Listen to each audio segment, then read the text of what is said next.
किसी पिंड पर लगाया गया बल तथा बल की दिशा में ही विस्थापित हो जाने के गुणनफल को ही कार्य कहते हैं।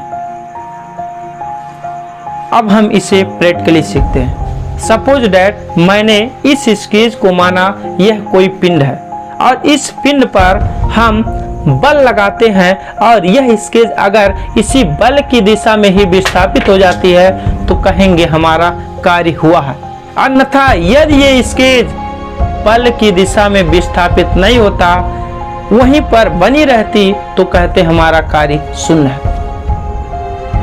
अब कार्य को एक अन्य मेथड से मैं समझाने वाला हूं। मैंने ये व्हाइट बोर्ड आप देख रहे होंगे। इस व्हाइट बोर्ड पर जैसे ही मैंने पूरी ताकत से बल लगाया, अगर ये व्हाइट बोर्ड इसी बल की ही दिशा, हमारे जो हम बल लगा रहे हैं इसी बल की दिशा में ही विस्थापित हो जाए, तो इसके बल और बल की दिशा में हुए विस्थापन के गुणनफल को ही कहते हैं कार्य। कार्य का अब हम मात्रक पर बात करेंगे तो कार्य का SI पद्धति में मात्रक होता है जूल।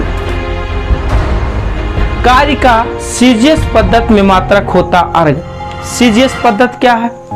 तो C यहाँ पर हम लंबाई को सेंटीमीटर में मापते हैं और द्रव्यमान को ग्राम में मापते हैं और समय को सेकंड में मापते हैं। इसी प्रकार आप पूछ सकते हैं कि 1 जूल बराबर कितना अर्ग होता है, तो 1 जूल बराबर 10⁻7 अर्ग होता है। अब इसी के साथ हम इसकी बीमा की भी बात करते हैं, तो कार्य की बीमा होती है ml² T⁻²।